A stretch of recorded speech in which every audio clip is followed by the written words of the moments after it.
Rawhead Rex.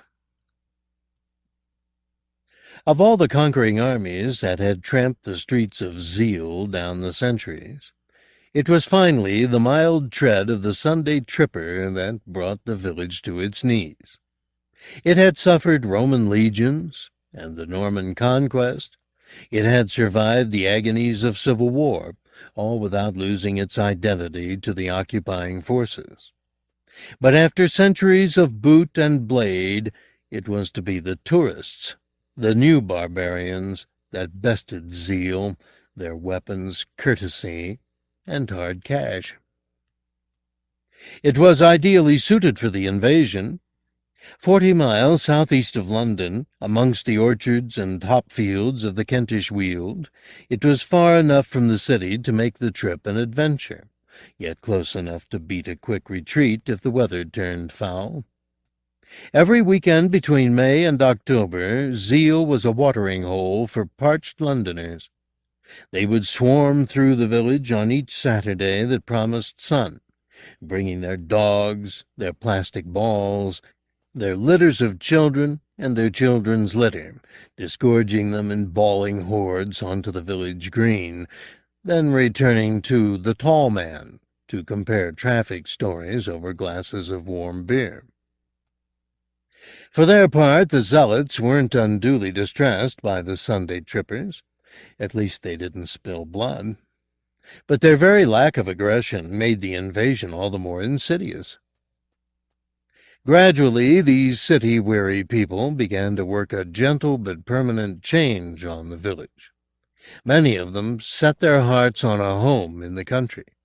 They were charmed by stone cottages set amongst churning oaks. They were enchanted by doves in the churchyard yews. Even the air, they'd say, as they inhaled deeply, even the air smells fresher here. It smells of England. At first a few, then many, began to make bids for the empty barns and deserted houses that littered Zeal and its outskirts. They could be seen every fine weekend, standing in the nettles and rubble, planning how to have a kitchen extension built and where to install the jacuzzi. And although many of them, once back in the comfort of Kilburn or St. John's Wood, chose to stay there, every year 1 or 2 of them would strike a reasonable bargain with one of the villagers and buy themselves an acre of the good life. So, as the years passed and the natives of Zeal were picked off by old age, the civil savages took over in their stead. The occupation was subtle, but the change was plain to the knowing eye. It was there in the newspapers the post office began to stock. What native of Zeal had ever purchased a copy of Harper's and Queen magazine or leafed through the Times literary supplement? It was there, that change, in the bright new cars that clogged the one narrow street, laughingly called the high road, that was Zeal's backbone. It was there, too, in the buzz of gossip at the Tall Man, a sure sign that the affairs of the foreigners had become fit subject for debate and mockery.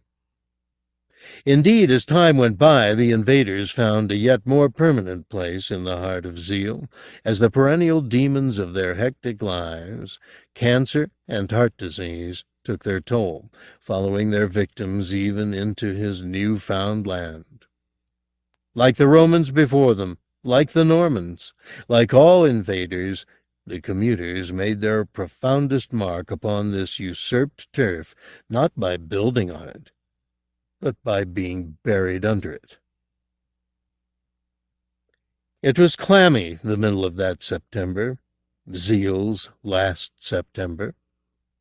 Thomas Garrow, the only son of the late Thomas Garrow, was sweating up a healthy thirst as he dug in the corner of the 3-acre field.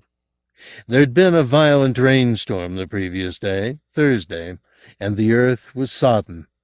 Clearing the ground for sowing next year hadn't been the easy job Thomas thought it'd be. But he'd sworn blind he'd have the field finished by the end of the week. It was heavy labor, clearing stones, and sorting out the detritus of out-of-date machinery his father, lazy bastard, had left to rust where it lay. Must have been some good years, Thomas thought. Some pretty fine damn years that his father could afford to let good machinery waste away. Come to think of it, that he could have afforded to leave the best part of 3 acres unplowed. Good healthy soil, too. This was the Garden of England, after all. Land was money. Leaving 3 acres fallow was a luxury nobody could afford in these straitened times. But Jesus, it was hard work. The kind of work his father had put him to in his youth, and he'd hated with a vengeance ever since. Still, it had to be done. And the day had begun well. The tractor was healthier after its overhaul, and the morning sky was rife with gulls across from the coast for a meal of freshly turned worms. They'd kept him raucous company as he worked, their insolence and their short tempers always entertaining. But then, when he came back to the field after a liquid lunch in the Tall Man, things began to go wrong. The engine started to cut out for one, the same problem that he'd just spent 200 pounds having seen to. And then, when he'd only been back at work a few minutes, he'd found the stone. It was an unspectacular lump of stuff, poking out of the soil perhaps a foot, its visible diameter a few inches short of a yard, its surface smooth and bare. No lichen even, just a few grooves in its face that might have once been words. A love letter, perhaps. A Kilroy was here, more likely. A date and a name, likeliest of all. Whatever it had once been, monument or milestone, it was in the way now. He'd have to dig it up, or next year he'd lose a good 3 yards of plowable land. There was no way a plow could skirt around a boulder that size. Thomas was surprised that the damn thing had been left in the field for so long without anyone bothering to remove it. But then it was a long spell since the 3-acre field had been planted. Certainly not in his 36 years. And maybe, now he came to think of it, not in his father's lifetime either. For some reason, if he'd ever known the reason, he'd forgotten it, this stretch of Garrow land had been left fallow for a good many seasons, maybe even for generations. In fact, there was a suspicion tickling the back of his skull that someone, probably his father, had said no crop would ever grow in that particular spot. But that was plain nonsense. If anything, plant life, albeit nettles and convolvulus, grew thicker and ranker in this forsaken 3 acres than in any other plot in the district. So there was no reason on earth why hops shouldn't flourish here. Maybe even an orchard, though that took more patience and love than Thomas suspected he possessed. Whatever he chose to plant, it would surely spring up from such rich ground with a rare enthusiasm, and he'd have reclaimed 3 acres of good land to bolster his shaky finances. If he could just dig out that bloody stone. He'd half thought of hiring in one of the earth movers from the building site at the north end of the village, just to haul itself across here and get its mechanical jaws working on the problem. Have the stone out and away in 2 seconds flat. But his pride resisted the idea of running for help at the first sign of a blister. The job was too small anyhow. He'd dig it out himself, the way his father would have done. That's what he'd decided. Now, 2.5 hours later, he was regretting his haste. The ripening warmth of the afternoon had soured in that time, without much of a breeze to stir it around, had become stifling. Over from the downs came a stuttering roll of thunder, and Thomas could feel the static crawling at the nape of his neck, making the short hairs there stand up. The sky above the field was empty now. The gulls, too fickle to hang around once the fun was over, had taken some salt-smelling thermal. Even the earth, that had given up a sweet, sharp flavor as the blades turned it that morning, now smelt joyless. And as he dug the black soil out from around the stone, His mind returned helplessly to the putrefaction that made it so very rich. His thoughts circled vacuously on the countless little deaths on every spadeful of soil he dug. This wasn't the way he was used to thinking, and the morbidity of it distressed him.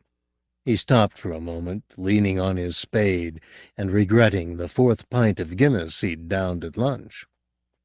That was normally a harmless enough ration, but today it swilled around in his belly. He could hear it, as dark as the soil on his spade, working up a scum of stomach acid and half-digested food.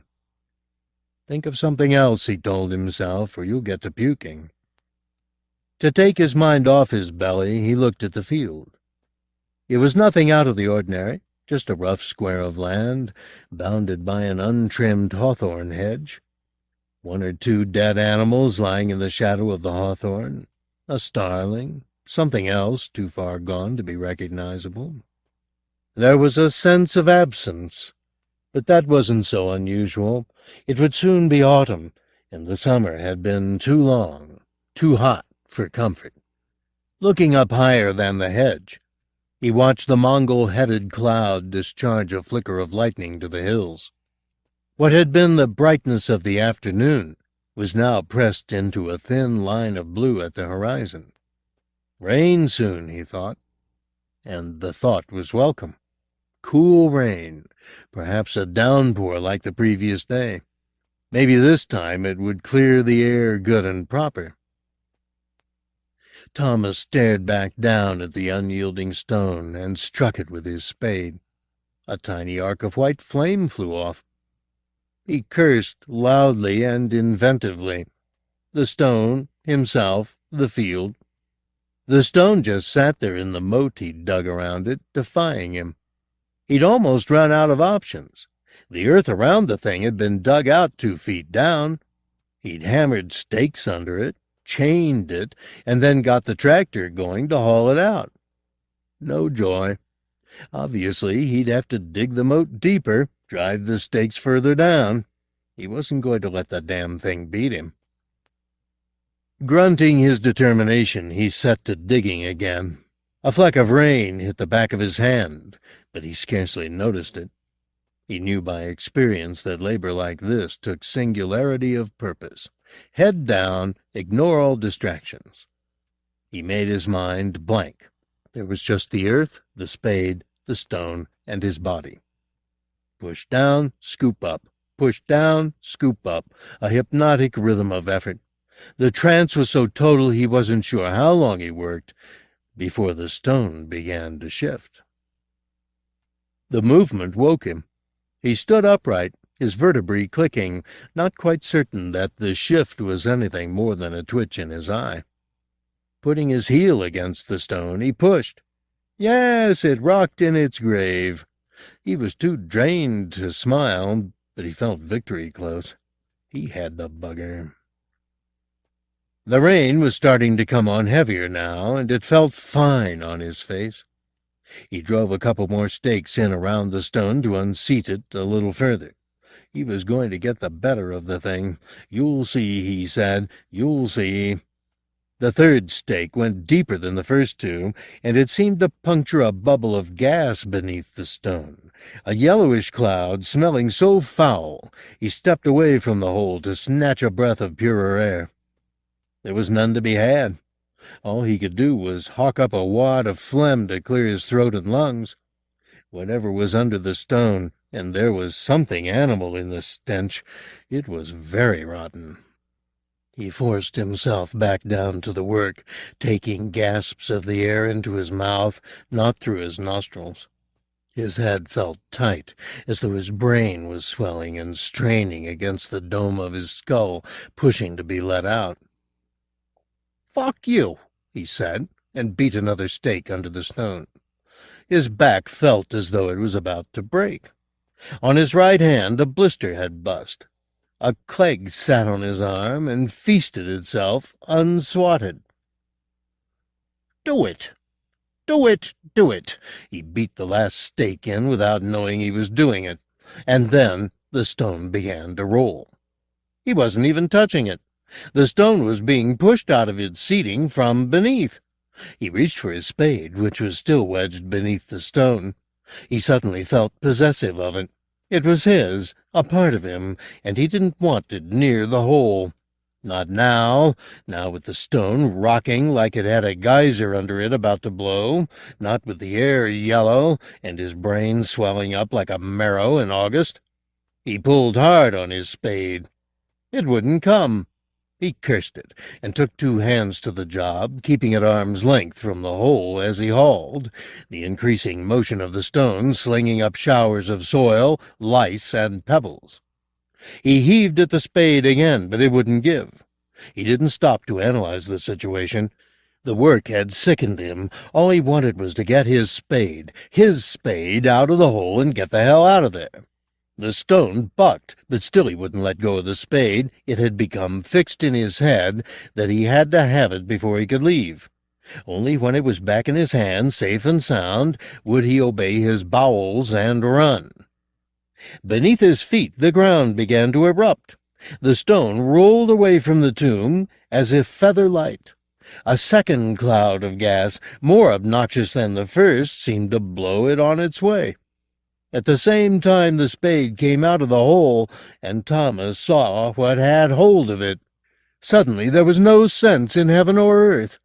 There was a hand, a living hand, clutching the spade, a hand so wide it could grasp the blade with ease.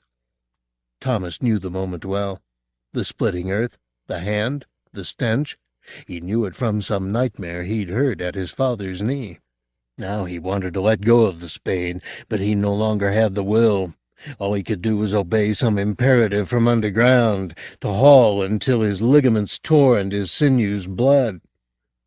Beneath the thin crust of earth, Rawhead smelt the sky. It was pure ether to his dulled senses, making him sick with pleasure. Kingdoms for the taking, just a few inches away. After so many years, after the endless suffocation, there was light on his eyes again, and the taste of human terror on his tongue. His head was breaking surface now, his black hair wreathed with worms, his scalp seething with tiny red spiders. They'd irritated him 100 years, those spiders burrowing into his marrow, and he longed to crush them out. Pull, pull, he willed the human, and Thomas Garrow pulled until his pitiful body had no strength left, and inch by inch Rawhead was hoisted out of his grave in a shroud of prayers. The stone that had pressed on him for so long had been removed, and he was dragging himself up easily now, sloughing off the grave earth like a snake its skin. His torso was free. Shoulders twice as broad as a man's, lean, scarred arms stronger than any human. His limbs were pumping with blood like a butterfly's wings, juicing with resurrection. His long, lethal fingers rhythmically clawed the ground as they gained strength. Thomas Garrow just stood and watched. There was nothing in him but awe. Fear was for those who still had a chance of life. He had none. Rawhead was out of his grave completely. He began to stand upright for the first time in centuries. Clods of damp soil fell from his torso as he stretched to his full height, a yard above Garrow's 6 feet. Thomas Garrow stood in Rawhead's shadow, with his eyes still fixed on the gaping hole the king had risen from. In his right hand he still clutched his spade. Rawhead picked him up by the hair. His scalp tore under the weight of his body, so Rawhead seized Garrow round the neck, his vast hand easily enclosing it. Blood ran down Garrow's face from his scalp, and the sensation stirred him. Death was imminent, and he knew it. He looked down at his legs, thrashing uselessly below him.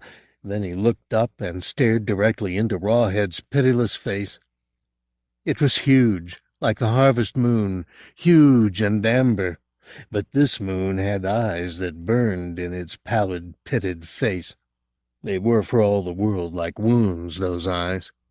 as though somebody had gouged them in the flesh of Rawhead's face, then set 2 candles to flicker in the holes. Garrow was entranced by the vastness of this moon. He looked from eye to eye, and then to the wet slits that were its nose, and finally, in a childish terror, down to the mouth. God, that mouth! It was so wide, so cavernous, it seemed to split the head in 2 as it opened. That was Thomas Garrow's last thought, that the moon was splitting in 2 and falling out of the sky on top of him. Then the king inverted the body, as had always been his way with his dead enemies, and drove Thomas headfirst into the hole, winding him down into the very grave his forefathers had intended to bury Rawhead in forever. By the time the thunderstorm proper broke over Zeal, the king was a mile away from the 3-acre field, sheltering in the Nicholson barn. In the village everyone went about their business, rain or no rain. Ignorance was bliss. There was no Cassandra amongst them, nor had Your Future in the Stars in that week's Gazette even hinted at the sudden deaths to come to a Gemini, 3 Leos, a Sagittarian, and a minor star system of others in the next few days. The rain had come with the thunder, fat, cool spots of it, which rapidly turned into a downpour of monsoonal ferocity. Only when the gutters became torrents did people begin to take shelter. On the building site, the earth mover that had been roughly landscaping Ronnie Milton's back garden sat idling in the rain, receiving a second washdown in 2 days. The driver had taken the downpour as a signal to retire into the hut, to talk racehorses and women. In the doorway of the post office, 3 of the villagers watched the drains backing up, and tutted that this always happened when it rained, and in half an hour there'd be a pool of water in the dip at the bottom of the high street, so deep you could sail a boat on it. And down in the dip itself, in the vestry of St. Peter's, Declan Ewan, the verger, watched the rain pelting down the hill in eager rivulets, and gathering into a little sea outside the vestry gate. Soon be deep enough to drown in, he thought. And then, puzzled by why he imagined drowning, he turned away from the window and went back to the business of folding vestments. A strange excitement was in him today, and he didn't want to suppress it. It was nothing to do with the thunderstorm, though he'd always loved them since he was a child. No, there was something else stirring him up, and he was damned if he knew what. It was like being a child again, as if it was Christmas, and any minute Santa, the first Lord he'd ever believed in, would be at the door. The very idea made him want to laugh out loud, but the vestry was too sober a place for laughter, and he stopped himself, letting the smile curl inside him, a secret hope. While everyone else took refuge from the rain, Gwen Nicholson was getting thoroughly drenched.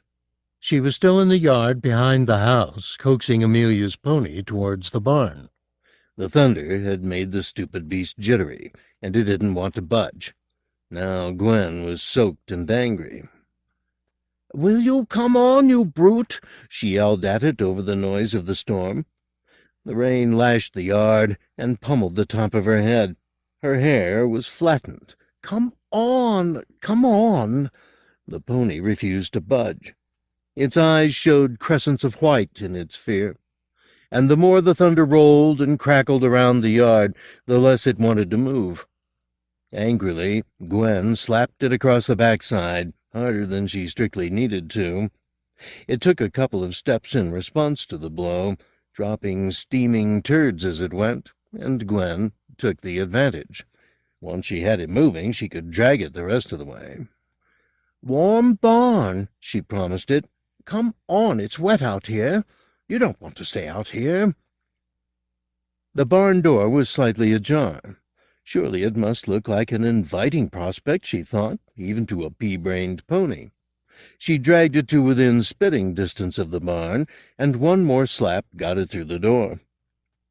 As she'd promised the damn thing, the interior of the barn was sweet and dry, though the air smelt metallic with the storm. Gwen tied the pony to the crossbar in its stall and roughly threw a blanket over its glistening hide. She was damned if she was going to swab the creature down. That was Amelia's job. That was the bargain she'd made with her daughter when they'd agreed to buy the pony, that all the grooming and clearing out would be Amelia's responsibility. And to be fair to her, she'd done what she promised, more or less. The pony was still panicking. It stamped and rolled its eyes like a bad tragedian. There were flecks of foam on its lips. A little apologetically, Gwen patted its flank. She'd lost her temper. Time of the month. Now she regretted it. She only hoped Amelia hadn't been at her bedroom window watching.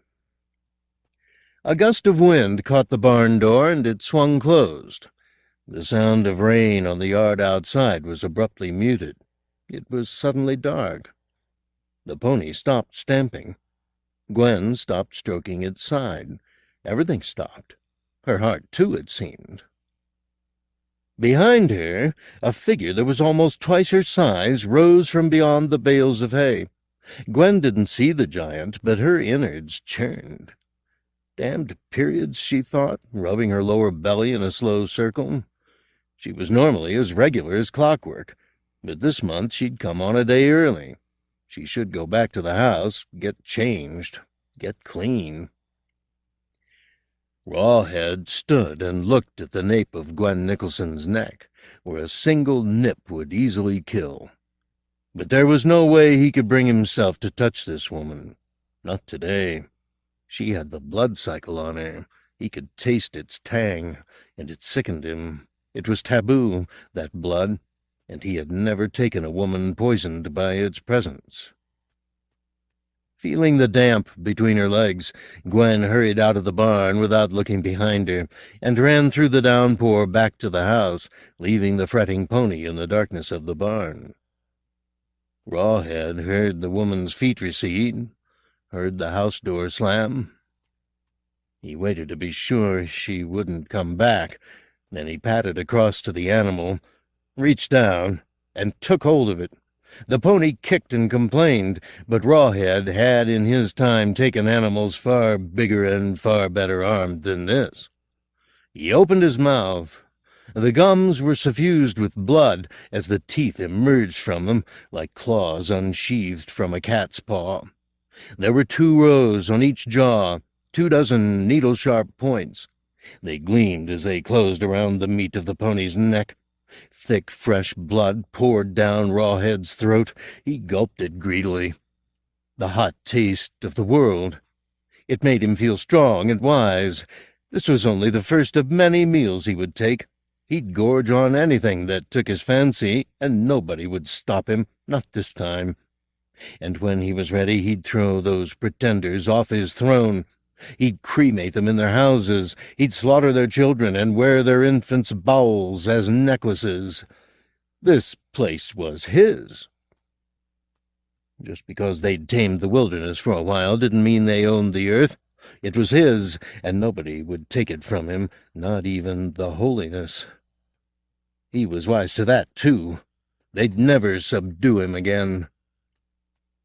He sat cross-legged on the floor of the barn, the pink-gray intestines of the pony coiled around him, planning his tactics as best he could. He'd never been a great thinker. Too much appetite. It overwhelmed his reason.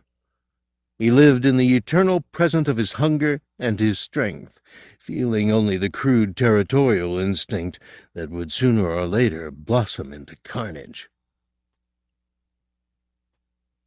The rain didn't let up for over an hour. Ron Milton was becoming impatient, a flaw in his nature that had given him an ulcer and a top-flight job in design consultancy.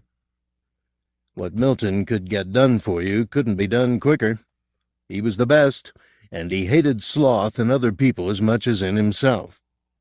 Take this damn house, for instance. They'd promised it would be finished by mid-July. Garden landscaped, driveway laid, everything. And here he was, 2 months after that date, looking at a house that was still far from habitable. Half the windows without glass, the front door missing, the garden an assault course, the driveway a mire. This was to be his castle, his retreat from a world that made him dyspeptic and rich, a haven away from the hassles of the city, where Maggie could grow roses and the children could breathe clean air. Except that it wasn't ready. Damn it, at this rate he wouldn't be in until next spring. Another winter in London. The thought made his heart sink. Maggie joined him, sheltering him under her red umbrella. "Where are the kids?" he asked. She grimaced. "Back at the hotel, driving Mrs. Blatter crazy." Enid Blatter had borne their cavortings for half a dozen weekends through the summer. She'd had kids of her own, and she handled Debbie and Dean with aplomb. But there was a limit, even to her fund of mirth and merriment. "We'd better get back to town." "No, please, let's stay another day or two. We can go back on Sunday evening.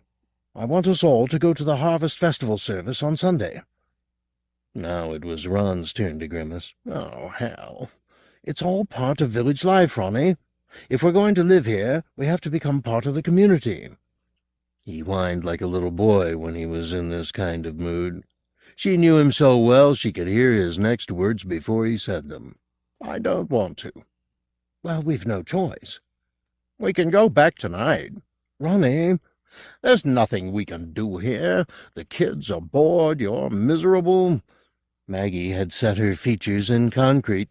She wasn't going to budge an inch. He knew that face as well as she knew his whining. He studied the puddles that were forming in what might one day be their front garden, unable to imagine grass there, roses there. It all suddenly seemed impossible. "You go back to town if you like, Ronnie. Take the kids. I'll stay here. Train at home on Sunday night." Clever, he thought, to give him a get-out that's more unattractive than staying put. 2 days in town looking after the kids alone? No, thank you. "Okay, you win. We'll go to the Harvest Bloody Festival." "Martyr?" "As long as I don't have to pray." Amelia Nicholson ran into the kitchen, her round face white, and collapsed in front of her mother. There was greasy vomit on her green plastic mackintosh and blood on her green plastic Wellingtons. Gwen yelled for Denny. Their little girl was shivering in her faint, her mouth chewing at a word or words that wouldn't come. "What is it?" Denny was thundering down the stairs. "For Christ's sake!" Amelia was vomiting again. Her face was practically blue. "What's wrong with her?" "She just came in. You'd better ring for an ambulance." Denny put his hand on her cheek. "She's in shock." "Ambulance, Denny." Gwen was taking off the green mackintosh and loosening the child's blouse. Slowly, Denny stood up. Through the rain-laced window, he could see into the yard. The barn door flapped open and closed in the wind. Somebody was inside. He glimpsed movement. "For Christ's sake, ambulance!" Gwen said again. Denny wasn't listening. There was somebody in his barn, on his property, and he had a strict ritual for trespassers. The barn door opened again, teasing. Yes, retreating into the dark. Interloper. He picked up the rifle beside the door, keeping his eyes on the yard as much as he could. Behind him, Gwen had left Amelia on the kitchen floor and was dialing for help. The girl was moaning now. She was going to be okay. Just some filthy trespasser scaring her, that's all. On his land. He opened the door and stepped into the yard. He was in his shirt-sleeves, and the wind was bitingly cold, but the rain had stopped. Underfoot, the ground glistened, and drips fell from every eave and portico, a fidgety percussion that accompanied him across the yard. The barn door swung listlessly ajar again, and this time stayed open. He could see nothing inside, half wondered if a trick of the light had... But no, He'd seen someone moving in here. The barn wasn't empty. Something, not the pony, was watching him even now. They'd see the rifle in his hands and they'd sweat. Let them. Come into his place like that, let them think he was going to blow their balls off. He covered the distance in half a dozen confident strides and stepped into the barn. The pony's stomach was beneath his shoe, one of its legs to his right, the upper shank gnawed to the bone. Pools of thickening blood reflected the holes in the roof. The mutilation made him want to heave. "All right," he challenged the shadows. "Come out!" He raised his rifle. "You hear me, you bastard? Out, I said, or I'll blow you to kingdom come." He meant it, too. At the far end of the barn, something stirred amongst the bales. "Now I've got the son of a bitch," thought Denny. The trespasser got up, all 9 feet of him, and stared at Denny. Jesus! And without warning it was coming at him, coming like a locomotive, smooth and efficient. He fired into it, and the bullet struck its upper chest, but the wound hardly slowed it. Nicholson turned and ran. The stones of the yard were slippery beneath his shoes, and he had no turn of speed to outrun it. It was at his back in 2 beats, and on him in another. Gwen dropped the phone when she heard the shot. She raced to the window in time to see her sweet Denny eclipsed by a gargantuan form. It howled as it took him and threw him up into the air like a sack of feathers. She watched helplessly as his body twisted at the apex of its journey before plummeting back down to earth again. It hit the yard with a thud she felt in her every bone, and the giant was at his body like a shot, treading his loving face to muck. She screamed, trying to silence herself with her hand. Too late. The sound was out, and the giant was looking at her, straight at her, its malice piercing the window. Oh, God, it had seen her, and now it was coming for her, loping across the yard, a naked engine, and grinning a promise at her as it came. Gwen snatched Amelia off the floor and hugged her close, pressing the girl's face against her neck. Maybe she wouldn't see. She mustn't see. The sound of its feet slapping on the wet yard got louder. Its shadow filled the kitchen. "Jesus, help me!" It was pressing at the window, its body so wide that it cancelled out the light, its lewd, revolting face smeared on the watery pane. Then it was smashing through, ignoring the glass that bit into its flesh. It smelled child meat. It wanted child meat. It would have child meat. Its teeth were spilling into view, widening that smile into an obscene laugh. Ropes of saliva hung from its jaw as it clawed the air, like a cat after a mouse in a cage, pressing further and further in, each swipe closer to the morsel. Gwen flung open the door into the hall as the thing lost patience with snatching and began to demolish the window frame and clamber through. She locked the door after her while crockery smashed and wood splintered on the other side. Then she began to load all the hall furniture against it. Tables, chairs, coat stand, knowing even as she did it that it would be matchwood in 2 seconds flat. Amelia was kneeling on the hall floor where Gwen had set her down. Her face was a thankful blank. All right. That was all she could do. Now upstairs. She picked up her daughter, who was suddenly air-light, and took the stairs 2 at a time. Halfway up, the noise in the kitchen below stopped utterly. She suddenly had a reality crisis.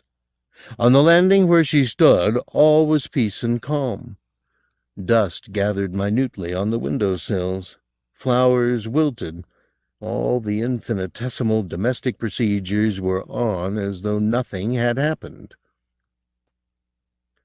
"Dreaming it," she said.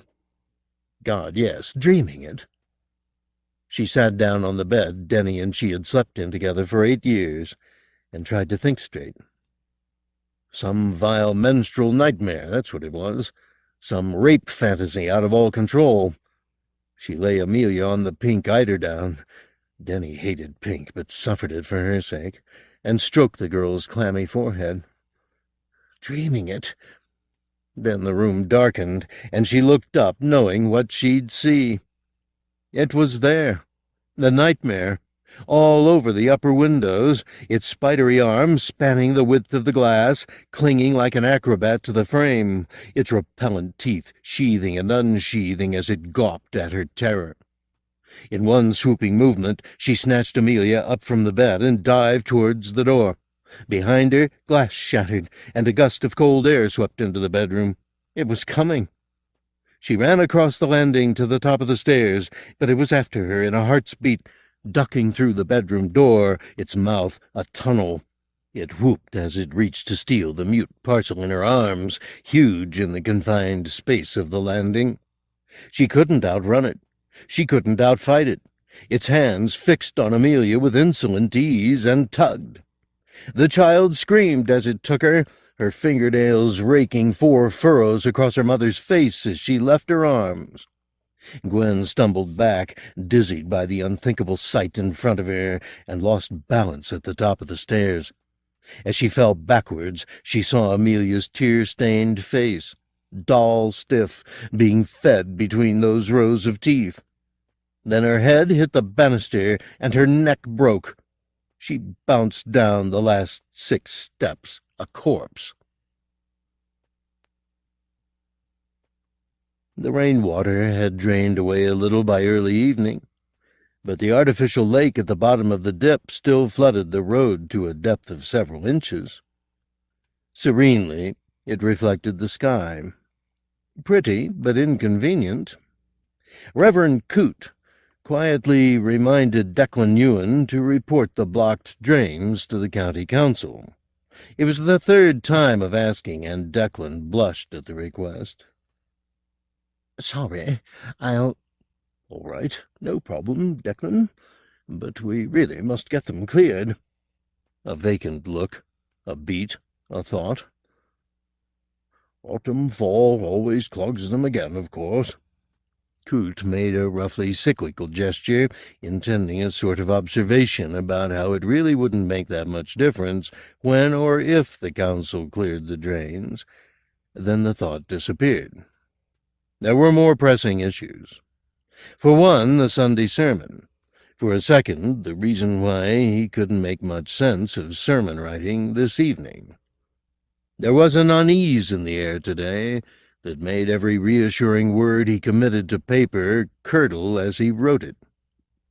Coote went to the window, back to Declan, and scratched his palms. They itched. Maybe an attack of eczema again. If he could only speak, find some words to shape his distress. Never in his 45 years had he felt so incapable of communication, and never in those years had it been so vital that he talk. "Shall I go now?" Declan asked. Coote shook his head. "A moment longer, if you would." He turned to the verger. Declan Ewing was 29, though he had the face of a much older man. Bland, pale features, his hair receding prematurely. "What will this egg face make of my revelation?" thought Coote. "He'll probably laugh. That's why I can't find the words, because I don't want to. I'm afraid of looking stupid. Here I am, a man of the cloth, dedicated to the Christian mysteries. For the first time in 40-odd years I've had a real glimpse of something. A vision, maybe, and I'm scared of being laughed at. Stupid man, Coote. Stupid, stupid man." He took off his glasses. Declan's empty features became a blur. Now at least he didn't have to look at the smirking. "Declan, this morning I had what I can only describe as a visitation." Declan said nothing, nor did the blur move. "I don't quite know how to say this. Our vocabulary's impoverished when it comes to these sorts of things. But frankly, I've never had such a direct, such an unequivocal manifestation of—" Coote stopped. Did he mean God? "God," he said, not sure that he did. Declan said nothing for a moment. Coote risked returning his glasses to their place. The egg hadn't cracked. "Can you say what it was like?" Declan asked, his equilibrium absolutely unspoiled. Coote shook his head. He'd been trying to find the words all day, but the phrases all seemed so predictable. "What was it like?" Declan insisted. Why didn't he understand that there were no words? I must try, thought Coote. I must. "I was at the altar after morning prayer," he began, "and I felt something going through me, like electricity almost. It made my hair stand on end, literally on end." Coote's hand was running through his short-cropped hair as he remembered the sensation. The hair standing bolt upright like a field of gray ginger corn, and that buzzing at the temples, in his lungs, at his groin. It had actually given him a hard-on. Not that he was going to be able to tell Declan that, but he'd stood there at the altar with an erection so powerful it was like discovering the joy of lust all over again. "I won't claim, I can't claim it was our Lord God," though he wanted to believe that his God was the Lord of the hard-on. "I can't even claim it was Christian. But something happened today. I felt it." Declan's face was still impenetrable. Coote watched it for several seconds, impatient for its disdain. "Well?" he demanded. "Well, what?" "Nothing to say." The egg frowned for a moment, a furrow in its shell. Then it said, "God help us," almost in a whisper. "What?" "I felt it, too. Not quite as you describe. Not quite an electric shock, but something." "Why, God help us, Declan? Are you afraid of something?" He made no reply. "If you know something about these experiences that I don't, please tell me. I want to know, to understand. God, I have to understand." Declan pursed his lips. "Well," his eyes became more indecipherable than ever, and for the first time Coote caught a glimpse of a ghost behind Declan's eyes. Was it despair, perhaps? "There's a lot of history to this place, you know," he said. "A history of things. On this site." Coote knew Declan had been delving into Zeal's history. Harmless enough pastime. The past was the past. "There's been a settlement here for centuries. It stretches back well before Roman occupation. No one knows how long. There's probably always been a temple on this site." "Nothing odd about that." Coote offered up a smile, inviting Declan to reassure him. A part of him wanted to be told everything was well with his world, even if it was a lie. Declan's face darkened. He had no reassurance to give. "And there was a forest here. Huge. The wild woods." Was it still despair behind the eyes, or was it nostalgia? "Not some tame little orchard. A forest you could lose a city in, full of beasts." "Wolves, you mean? Bears?" Declan shook his head. "There were times that things owned this land. Before Christ, before civilization. Most of them didn't survive the destruction of their natural habitat. Too primitive, I suppose. But strong. Not like us, not human. Something else altogether." "So what?" "One of them survived as late as the 1400s. There's a carving of it being buried. It's on the altar." "On the altar?" "Underneath the cloth. I found it a while ago. Never thought much of it. Till today. Today I tried to touch it." He produced his fist and unclenched it. The flesh of his palm was blistered. Pus ran from the broken skin. "It doesn't hurt," he said. "In fact, it's quite numb. Serves me right, really. I should have known."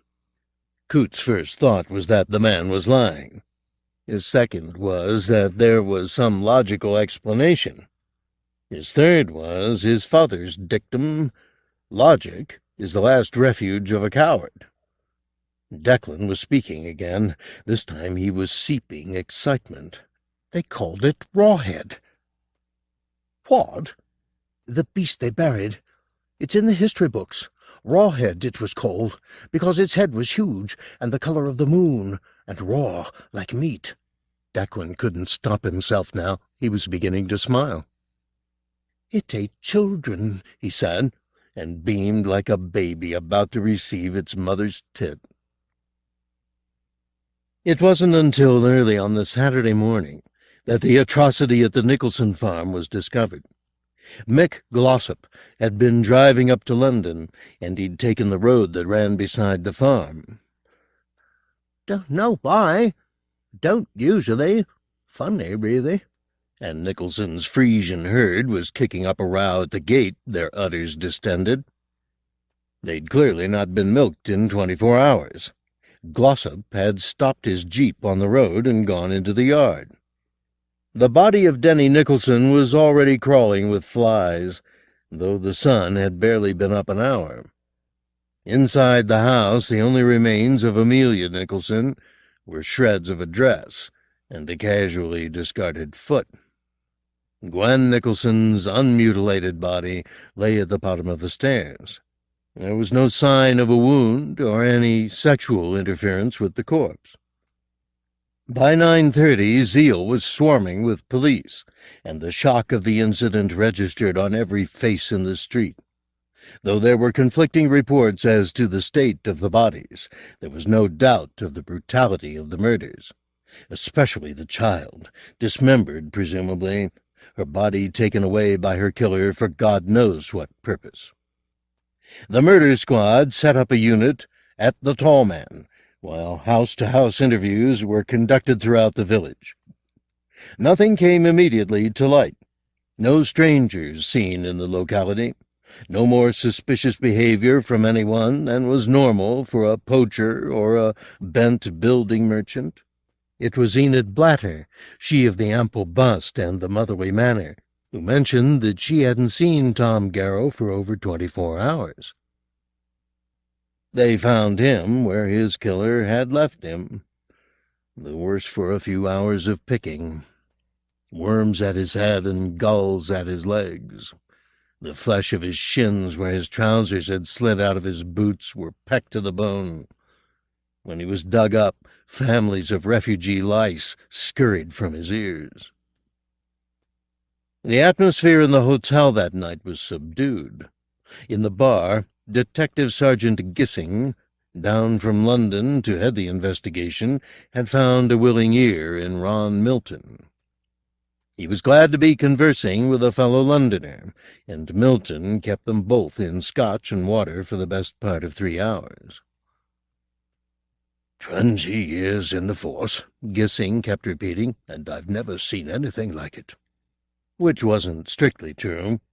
There'd been that whore, or selected highlights thereof, he'd found in the suitcase at Euston's left luggage department a good decade ago. And the addict who'd taken it upon himself to hypnotize a polar bear at London Zoo. He'd been a sight for sore eyes when they dredged him out of the pool. He'd seen a good deal, had Stanley Gissing. But this... never seen anything like it, he insisted. Fair made me want to puke. Ron wasn't quite sure why he listened to Gissing. It was just something to while the night away. Ron, who'd been a radical in his younger days, had never liked policemen much, and there was some quirky satisfaction to be had from getting this self-satisfied prat pissed out of his tiny skull. He's a fucking lunatic, Gissing said. You can take my word for it. We'll have him easy. A man like that isn't in control, you see. Doesn't bother to cover his tracks. Doesn't even care if he lives or dies. God knows any man who can tear a 7-year-old girl to shreds like that. He's on the verge of going bang. Seen 'em? Yes. Oh, yes. Seen 'em weep like children, blood all over 'em like they was just out of the abattoir, and tears on their faces. Pathetic. So you'll have him? Like that, said Gissing, and snapped his fingers. He got to his feet a little unsteadily. Sure as God made little apples, we'll have him. He glanced at his watch, and then at the empty glass. Ron made no further offers of refills. Well, said Gissing. "I must be getting back to town. Put in my report." He swayed to the door and left Milton to the bill. Rawhead watched Gissing's car crawl out of the village and along the north road, the headlights making very little impression on the night. The noise of the engine made Rawhead nervous, though, as it over-revved up the hill past the Nicholson farm. It roared and coughed like no beast he had encountered before, and somehow the Homo sapiens had control of it. If the kingdom was to be taken back from the usurpers, sooner or later he would have to best one of these beasts. Rawhead swallowed his fear and prepared for the confrontation. The moon grew teeth. In the back of the car, Stanley was near as damn it asleep, dreaming of little girls. In his dreams, these charming nymphettes were climbing a ladder on their way to bed, and he was on duty beside the ladder watching them climb, catching glimpses of their slightly soiled knickers as they disappeared into the sky. It was a familiar dream, one that he would never have admitted to, not even drunk. Not that he was ashamed exactly. He knew for a fact many of his colleagues entertained peccadillos every bit as off-beat as, and some a good deal less savory than, his. But he was possessive of it. It was his particular dream, and he wasn't about to share it with anyone. In the driving seat, the young officer who had been chauffeuring Gissing around for the best part of 6 months was waiting for the old man to fall well and truly asleep. Then, and only then, could he risk turning the radio on to catch up with the cricket scores. Australia were well down in the test. A late rally seemed unlikely. Ah, now there was a career, he thought as he drove. Beats this routine into a cocked hat. Both lost in their reveries, driver and passenger, neither caught sight of Rawhead. He was stalking the car now, his giant stride easily keeping pace with it as it navigated the winding unlit road. All at once his anger flared, and roaring, he left the field for the tarmac. The driver swerved to avoid the immense form that skipped into the burning headlights, its mouth issuing a howl like a pack of rabid dogs. The car skidded on the wet ground, its left wing grazing the bushes that ran along the side of the road, a tangle of branches lashing the windscreen as it careered on its way. On the back seat, Gissing fell off the ladder he was climbing, just as the car came to the end of its hedgerow tour and met an iron gate. Gissing was flung against the front seat, winded but uninjured. The impact took the driver over the wheel and through the window in 2 short seconds. His feet, now in Gissing's face, twitched. From the road, Rawhead watched the death of the metal box, its tortured voice, the howl of its wrenched flank, the shattering of its face, frightened him. But it was dead. He waited a few cautious moments before advancing up the road to sniff the crumpled body. There was an aromatic smell in the air, which pricked his sinuses, and the cause of it. The blood of the box was dribbling out of its broken torso and running away down the road. Certain now that it must be finished, he approached. There was someone alive in the box. None of the sweet child flesh he savored so much, just tough male meat. It was a comical face that peered at him.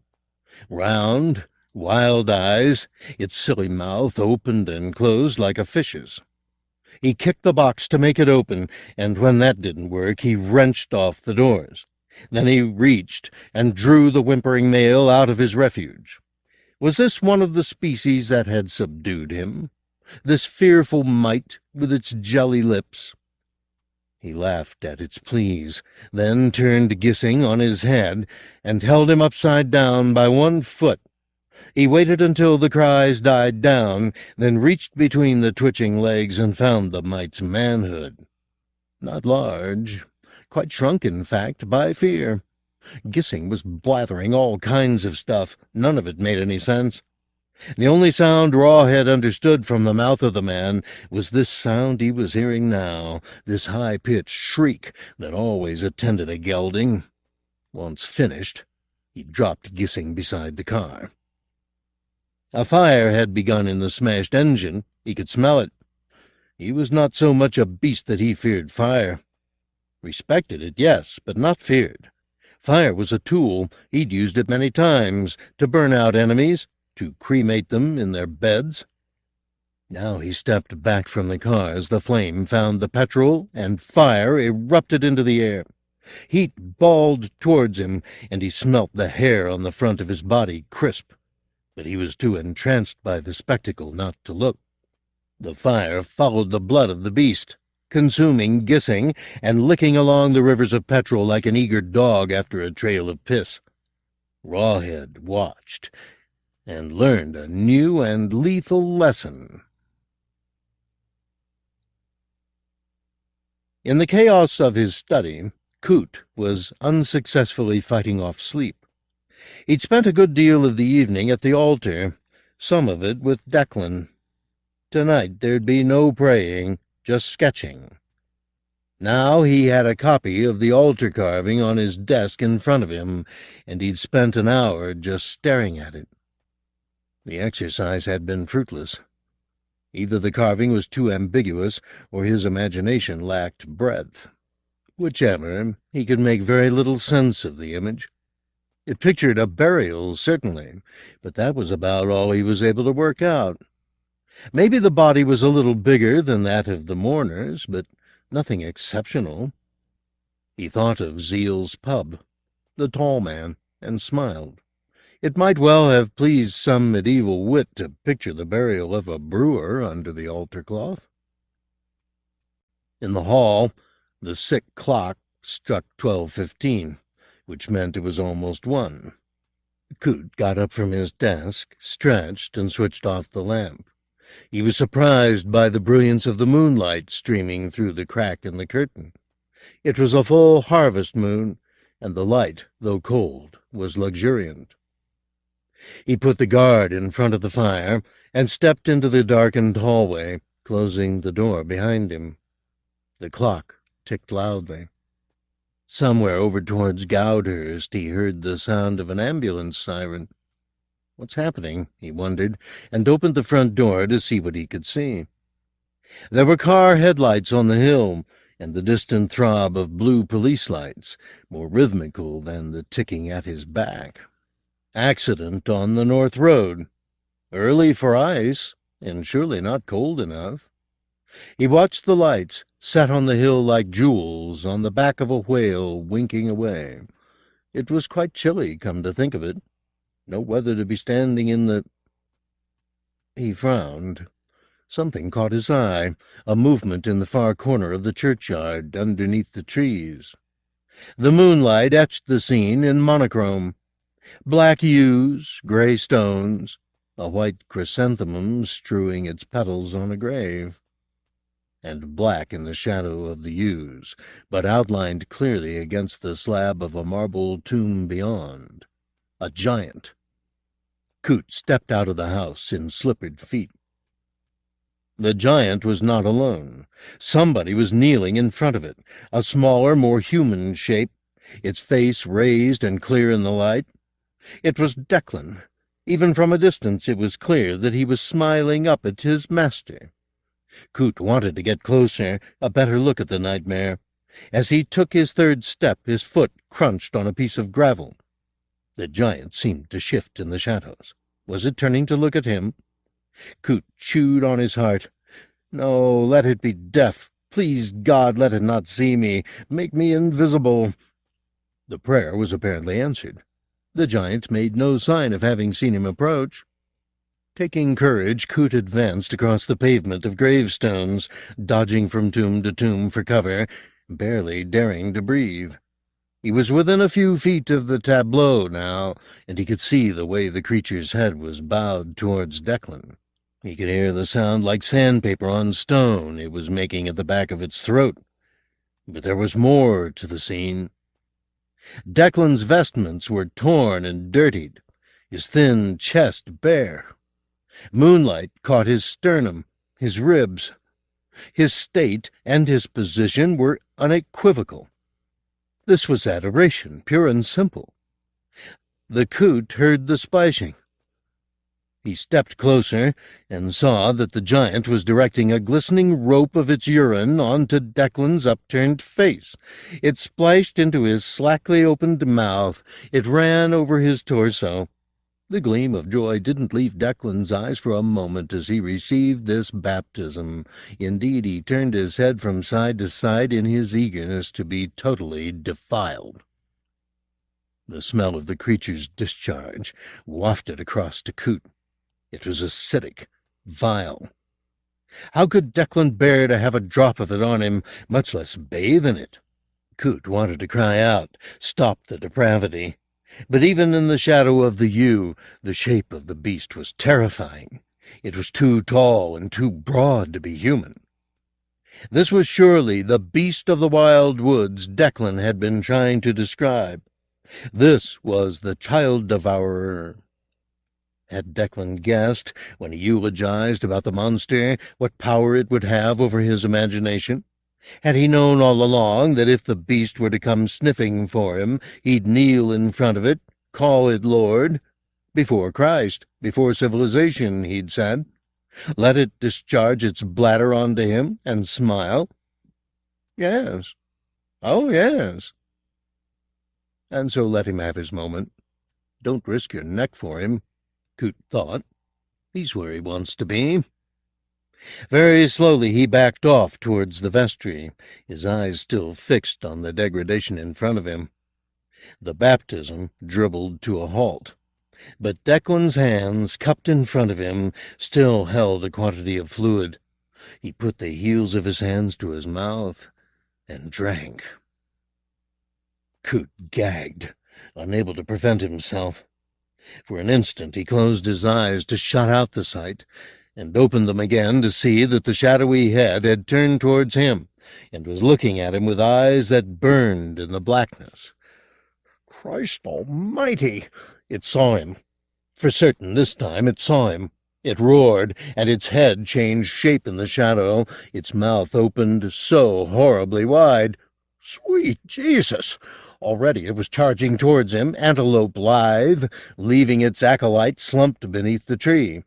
Coot turned and ran as he hadn't in many a long year, hurdling the graves as he fled.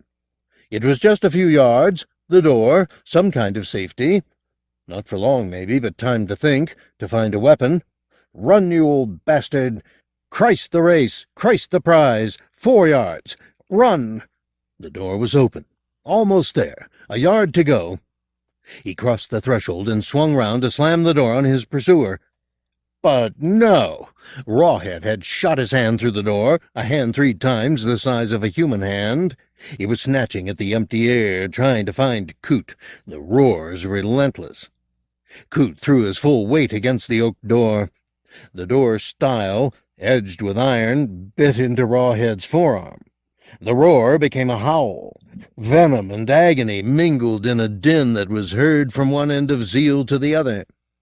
It stained the night up as far as the North Road, where the remains of Gissing and his driver were being scraped up and parcelled in plastic. It echoed round the icy walls of the Chapel of Rest, where Denny and Gwen Nicholson were already beginning to degenerate. It was heard, too, in the bedrooms of Zeal, where living couples lay side by side, maybe an arm numbed under the other's body, where the old lay awake, working out the geography of the ceiling, where children dreamt of the womb, and babies mourned it. It was heard again and again as Rawhead raged at the door. The howl made Coot's head swim. His mouth babbled prayers, but the much-needed support from on high showed no sign of coming. He felt his strength ebbing away. The giant was steadily gaining access, pressing the door open inch by inch. Coot's feet slid on the too well-polished floor. His muscles were fluttering as they faltered. This was a contest he had no chance of winning, not if he tried to match his strength to that of the beast, sinew for sinew. If he was to see tomorrow morning, he needed some strategy. Coot pressed harder against the wood, his eyes darting around the hallway looking for a weapon. It mustn't get in. It mustn't have mastery over him. A bitter smell was in his nostrils. For a moment he saw himself naked and kneeling in front of the giant, with its piss beating on his skull. Hard on the heels of that picture came another flurry of depravities. It was all he could do not to let the obscenities get a permanent hold. Its mind was working its way into his, a thick wedge of filth pressing its way through his memories, encouraging buried thoughts to the surface. Wouldn't it ask for worship just like any god, and wouldn't its demands be plain and real, not ambiguous like those of the Lord he'd served up till now? That was a fine thought. To give himself up to this certainty that beat on the other side of the door, and lie open in front of it, and let it ravage him. Rawhead. Its name was a pulse in his ear. Rawhead. In desperation, knowing his fragile mental defenses were within an ace of collapsing, his eyes alighted on the clothes stand to the left of the door. Rawhead. Rawhead. The name was an imperative. Rawhead. Rawhead. It evoked a skinned head, its defenses peeled back, a thing close to bursting, no telling if it was pain or pleasure. But easy to find out. It almost had possession of him. He knew it. It was now or never. He took one arm from the door and stretched towards the rack for a walking stick. There was one amongst them he wanted in particular. He called it his cross-country stick, 1.5 yards of stripped ash, well-used and resilient. His fingers coaxed it towards him. Rawhead had taken advantage of the lack of force behind the door. Its leathery arm was working its way in, indifferent to the way the door jamb scored the skin. The hand, its fingers strong as steel, had caught the folds of Coot's jacket. Coot raised the ash stick and brought it down on Rawhead's elbow, where the bone was vulnerably close to the surface. The weapon splintered on impact, but it did its job. On the other side of the door the howl began again, and Rawhead's arm was rapidly withdrawn. As the fingers slid out, Coot slammed the door and bolted it. There was a short hiatus, seconds only, before the attack began again, this time a two-fisted beating on the door. The hinges began to buckle. The wood groaned. It would be a short time, a very short time, before it gained access. It was strong, and now it was furious, too. Coot crossed the hall and picked up the phone. "Police," he said, and began to dial. How long before it put 2 and 2 together? Gave up on the door and moved to the windows. They were leaded, but that wouldn't keep it out for long.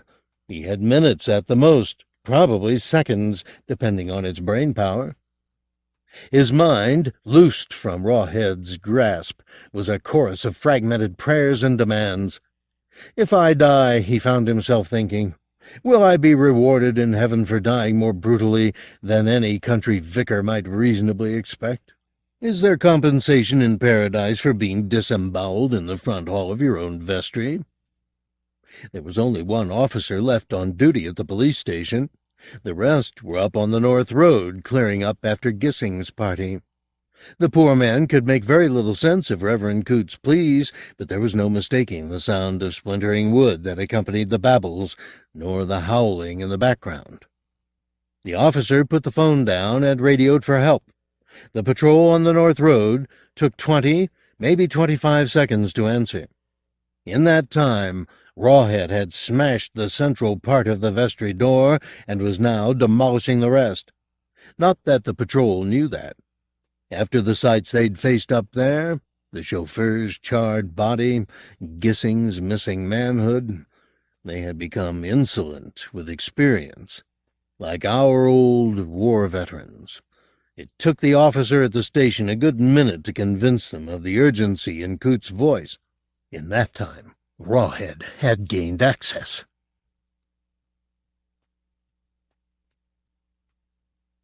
In the hotel, Ron Milton watched the parade of lights blinking on the hill, heard the sirens and Rawhead's howls, and was besieged by doubts.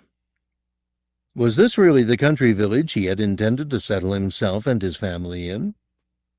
He looked down at Maggie, who had been woken by the noise, but was now asleep again, her bottle of sleeping tablets almost empty on the bedside cabinet. He felt, though she would have laughed at him for it, protective towards her. He wanted to be her hero. She was the one who took the self-defense night classes, however, while he grew overweight on expense-account lunches.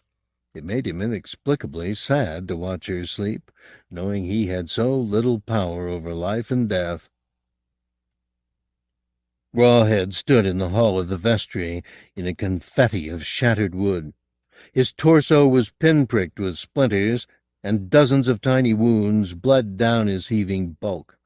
His sour sweat permeated the hall like incense. He sniffed the air for the man, but he was nowhere near. Rawhead bared his teeth in frustration, expelling a thin whistle of air from the back of his throat, and loped down the hall towards the study. There was warmth there. His nerves could feel it at 20 yards, and there was comfort, too. He overturned the desk and shattered 2 of the chairs, partly to make more room for himself, mostly out of sheer destructiveness, then threw away the fire guard and sat down. Warmth surrounded him, healing, living warmth. He luxuriated in the sensation as it embraced his face, his lean belly, his limbs. He felt it heat his blood, too, and so stir memories of other fires, fires he'd set in fields of burgeoning wheat. And he recalled another fire, the memory of which his mind tried to dodge and duck, but he couldn't avoid thinking about it. The humiliation of that night would be with him forever. They'd picked their season so carefully, high summer, and no rain in 2 months. The undergrowth of the wild woods was tinder dry. Even the living tree caught the flame easily. He had been flushed out of his fortress with streaming eyes, confused and fearful, to be met with spikes and nets on every side, and that thing they had, that sight that could subdue him. Of course, they weren't courageous enough to kill him. They were too superstitious for that. Besides, they didn't recognize his authority, even as they wounded him, their terror and homage to it. So they buried him alive, and that was worse than death. Wasn't that the very worst? Because he could live and age, ages, and never die, not even locked in the earth, just left to wait 100 years and suffer, and another 100 and another, while the generations walked the ground above his head and lived and died and forgot him. Perhaps the women didn't forget him. He could smell them even through the earth, when they came close to his grave, and though they might not have known it, they felt anxious.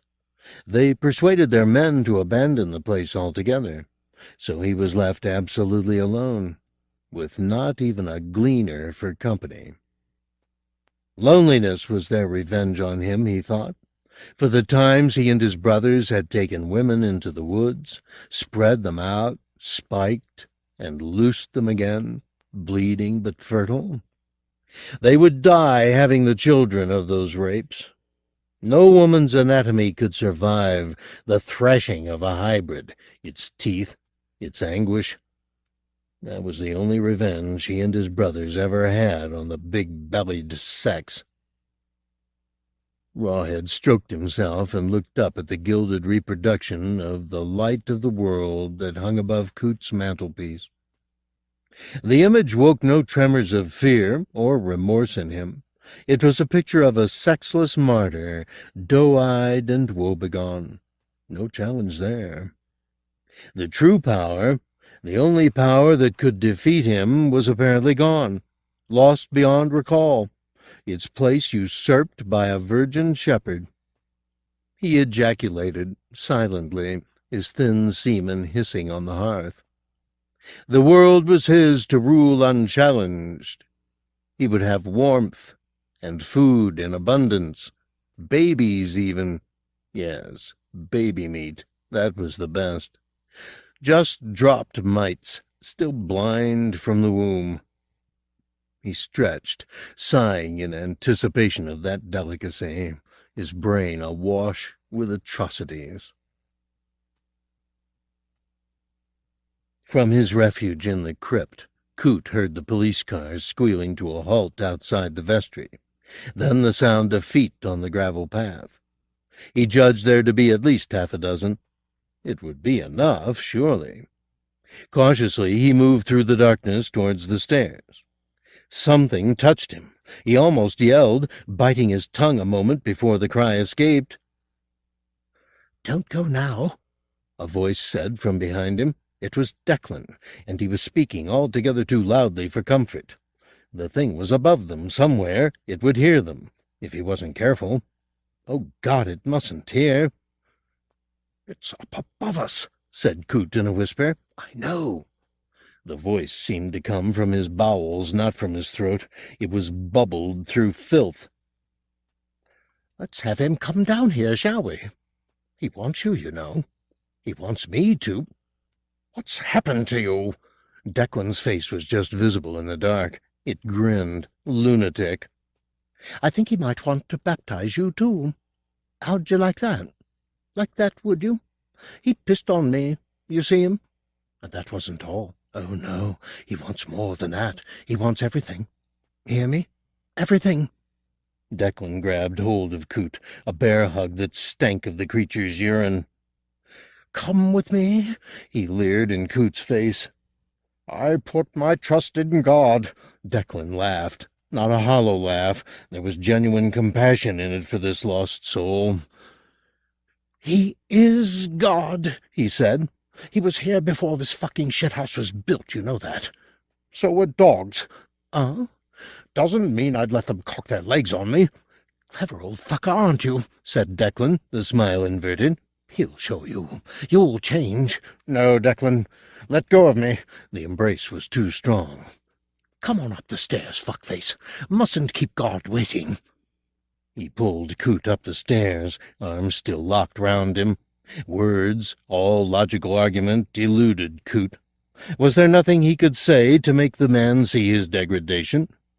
They made an ungainly entrance into the church, and Coot automatically looked towards the altar, hoping for some reassurance, but he got none.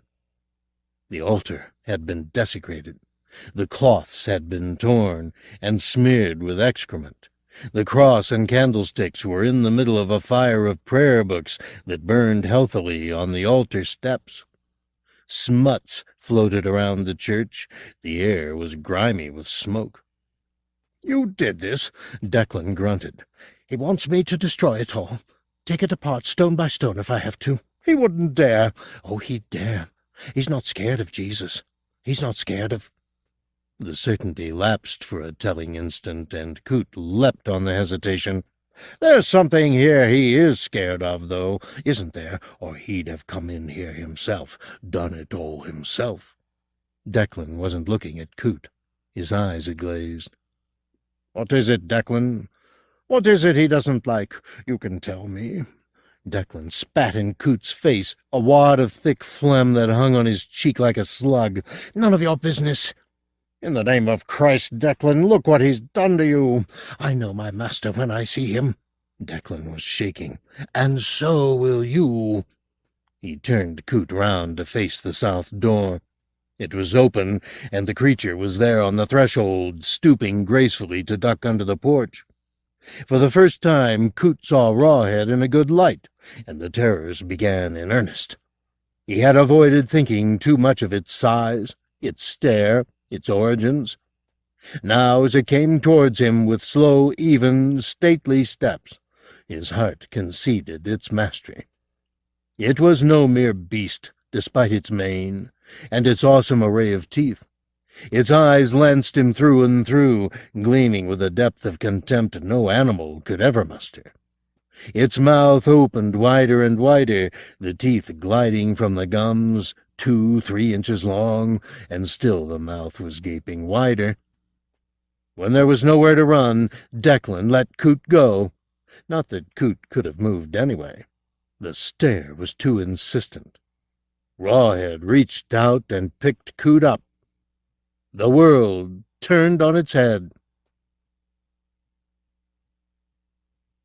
There were 7 officers, not 6 as Coot had guessed. 3 of them were armed, their weapons brought down from London on the order of Detective Sergeant Gissing. The late, soon-to-be decorated posthumously Detective Sergeant Gissing. They were led, these 7 good men and true, by Sergeant Ivanhoe Baker. Ivanhoe was not an heroic man, either by inclination or education. His voice, which he had prayed would give the appropriate orders when the time came without betraying him, came out as a strangled yelp as Rawhead appeared from the interior of the church. "I can see it," he said. Everybody could. It was 9 feet tall, covered in blood, and it looked like hell on legs. Nobody needed it pointed out. The guns were raised without Ivanhoe's instruction, and the unarmed men, suddenly feeling naked, kissed their truncheons and prayed. One of them ran. "Hold your ground!" Ivanhoe shrieked. If those sons of bitches turned tail, he'd be left on his own. They hadn't issued him with a gun, just authority, and that was not much comfort. Rawhead was still holding Coot up at arm's length by the neck. The Reverend's legs dangled a foot above the ground. His head lolled back. His eyes were closed. The monster displayed the body for his enemies, proof of power. "Shall we, please? Can we shoot the bastard?" one of the gunmen inquired. Ivanhoe swallowed before answering. "We'll hit the vicar." "He's dead already," said the gunman. "I don't know that. He must be dead. Look at him." Rawhead was shaking Coot like an eiderdown, and his stuffing was falling out, much to Ivanhoe's intense disgust. Then, almost lazily, Rawhead flung Coot at the police. The body hit the gravel a little way from the gate and lay still. Ivanhoe found his voice. "Shoot!" The gunman needed no encouragement. Their fingers were depressing the triggers before the syllable was out of his mouth. Rawhead was hit by 3, 4, 5 bullets in quick succession, most of them in the chest. They stung him, and he put up an arm to protect his face, covering his balls with the other hand. This was a pain he hadn't anticipated. The wound he'd received from Nicholson's rifle had been forgotten in the bliss of the bloodletting that came soon after. But these barbs hurt him, and they kept coming. He felt a twinge of fear. His instinct was to fly in the face of these popping, flashing rods, but the pain was too much. Instead, he turned and made his retreat, leaping over the tombs as he fled towards the safety of hills. There were copses, he knew, burrows and caves, where he could hide and find time to think this new problem through. But first he had to elude them.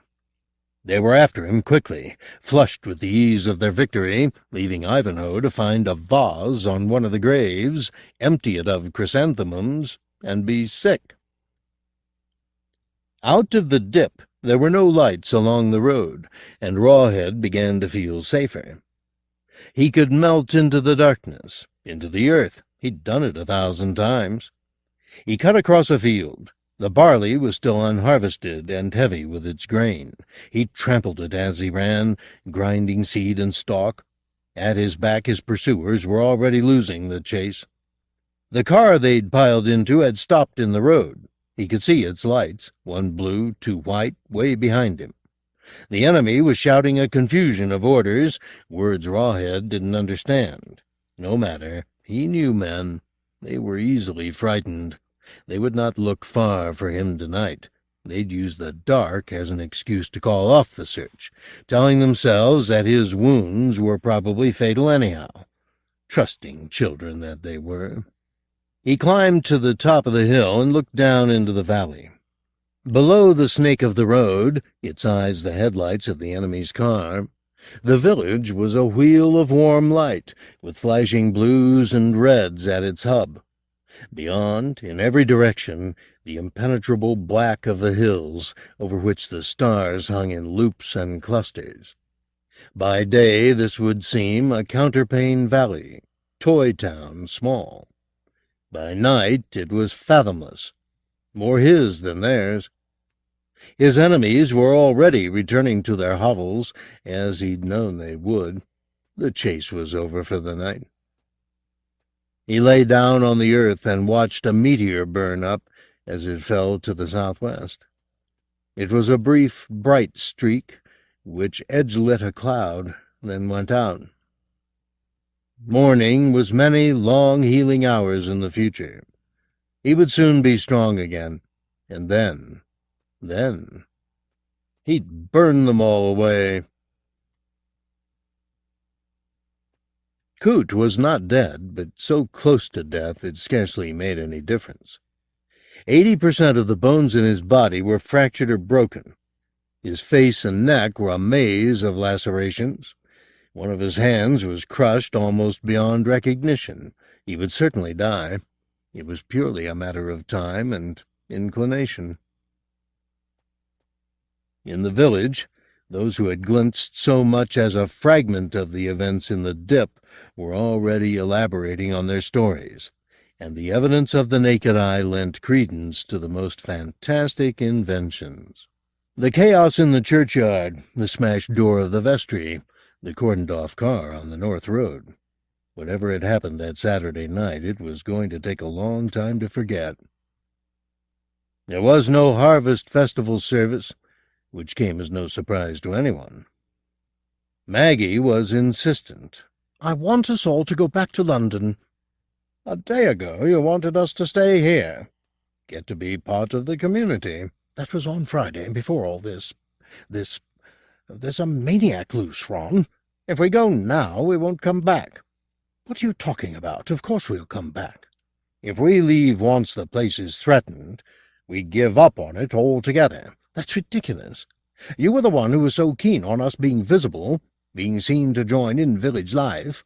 Well, we'll have to join in the deaths, too, and I'm going to stay. See it through. You can go back to London. Take the kids." "No." He sighed heavily. "I want to see him caught, whoever he is. I want to know it's all been cleared up. See it with my own eyes. That's the only way we'll ever feel safe here." Reluctantly, she nodded. "At least let's get out of the hotel for a while. Mrs. Blatter's going loopy." "Can't we go for a drive, get some air?" "Yes, why not?" It was a balmy September day. The countryside, always willing to spring a surprise, was gleaming with life. Late flowers shone in the roadside hedges. Birds dipped over the road as they drove. The sky was azure, the clouds a fantasia in cream. A few miles outside the village, all the horrors of the previous night began to evaporate, and the sheer exuberance of the day began to raise the family's spirits. With every mile they drove out of Zeal, Ron's fears diminished. Soon he was singing. On the back seat, Debbie was being difficult. One moment, "I'm hot, Daddy." The next, "I want an orange juice, Daddy." The next, "I have to pee."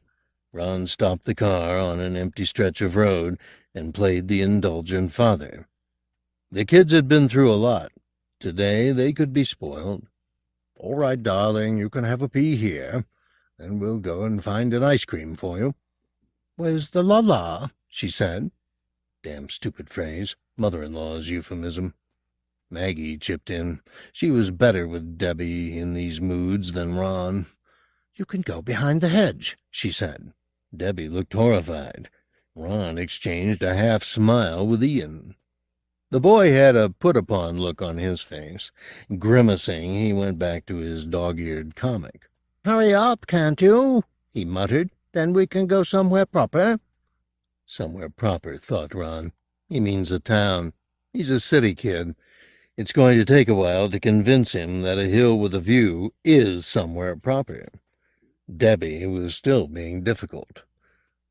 "I can't go here, Mummy." "Why not?" "Somebody might see me." "Nobody's going to see you, darling," Ron assured her. "Now do as your mummy says." He turned to Maggie. "Go with her, love." Maggie wasn't budging. "She's okay." "She can't climb over the gate on her own." Well, you go then. Ron was determined not to argue. He forced a smile. Come on, he said. Debbie got out of the car, and Ron helped her over the iron gate into the field beyond. It was already harvested. It smelled earthy. Don't look, she admonished him, wide-eyed. You mustn't look. She was already a manipulator at the ripe old age of 9. She could play him better than the piano she was taking lessons on. He knew it, and so did she. He smiled at her and closed his eyes. All right, see? I've got my eyes closed. Now hurry up, Debbie, please. Promise you won't peek. I won't peek. My God, he thought, she's certainly making a production number out of this. Hurry up. He glanced back towards the car. Ian was sitting in the back, still reading, engrossed in some cheap heroics. His face set as he stared into the adventure. The boy was so serious. The occasional half-smile was all Ron could ever win from him. It wasn't a put-on. It wasn't a fake air of mystery. He seemed content to leave all the performing to his sister. Behind the hedge, Debbie pulled down her Sunday knickers and squatted. But after all the fuss, her pee wouldn't come.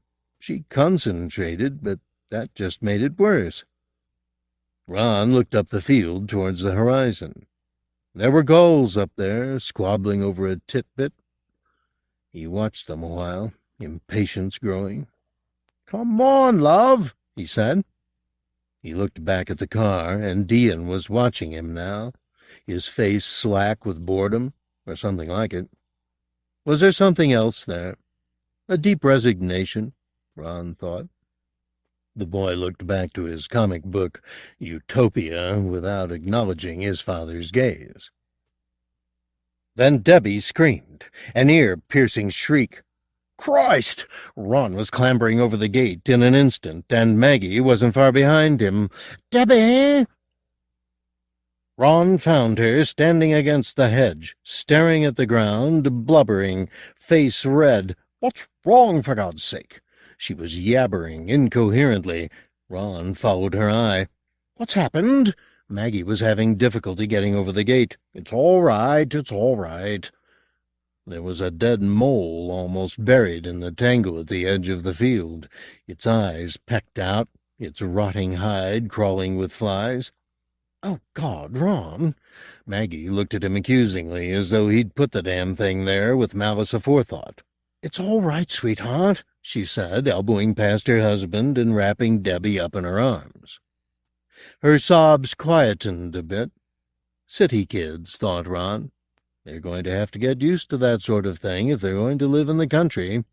No road sweepers here to brush up the run-over cats every morning.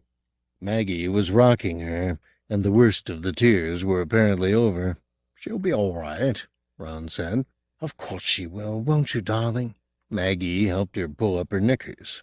She was still sniveling, her need for privacy forgotten in her unhappiness.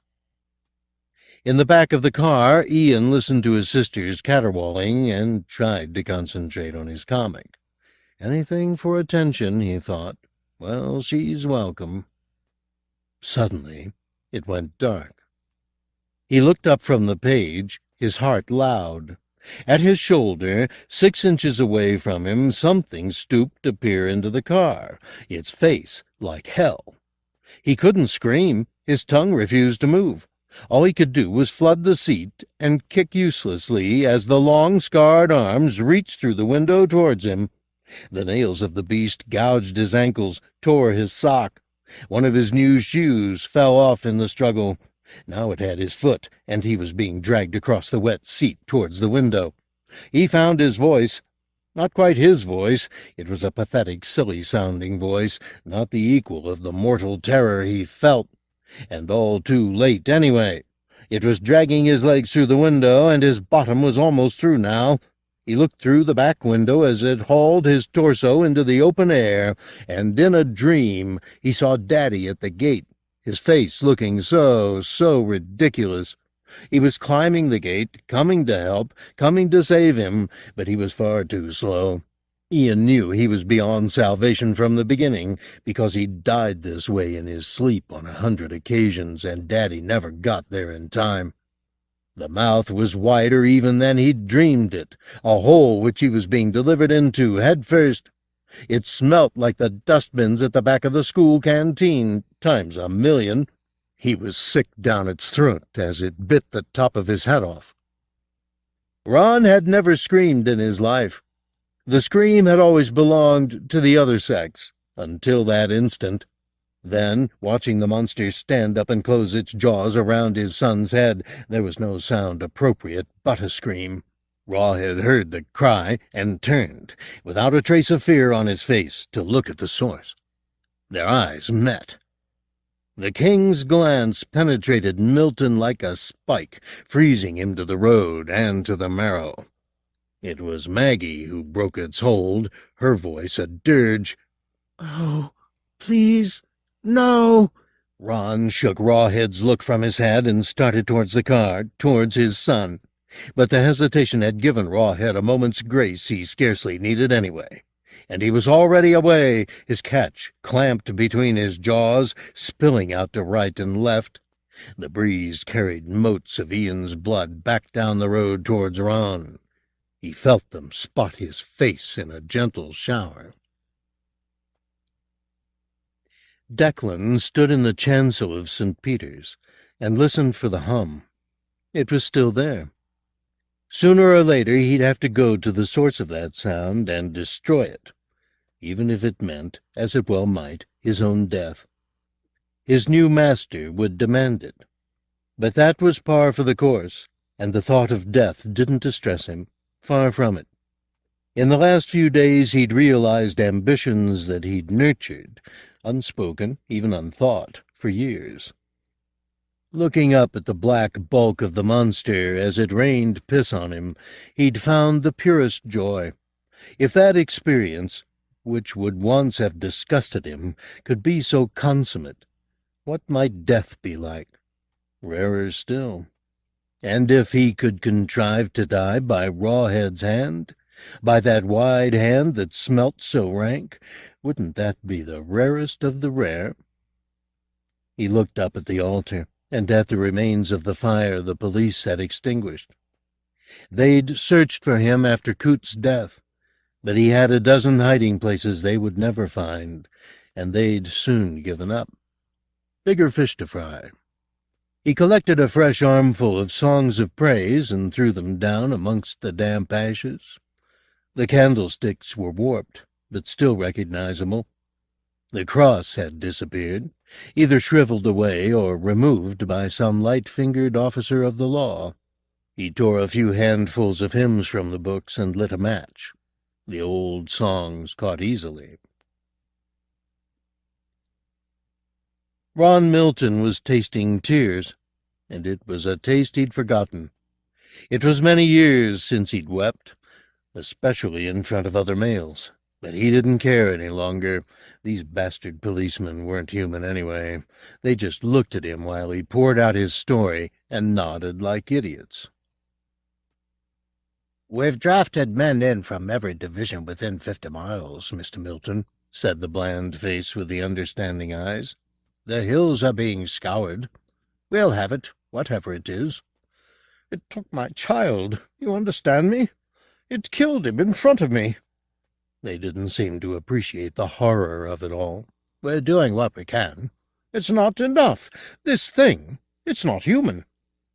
Ivanhoe, with the understanding eyes, knew bloody well how unhuman it was. "There's people coming from the Ministry of Defense. We can't do much more till they've had a look at the evidence," he said, then added as a sop, "It's all public money, sir." "You fucking idiot. What does it matter what it costs to kill it? It's not human. It's out of hell." Ivanhoe's look lost compassion. "If it came out of hell, sir," he said, "I don't think it would have found the Reverend Coot such easy pickings." Coot. That was his man. Why hadn't he thought of that before? Coot. Ron had never been much of a man of God, but he was prepared to be open-minded. And now that he'd seen the opposition, or one of its troops, he was ready to reform his opinions. He'd believe anything at all, if it gave him a weapon against the devil. He must get to Coot. "What about your wife?" the officer called after him.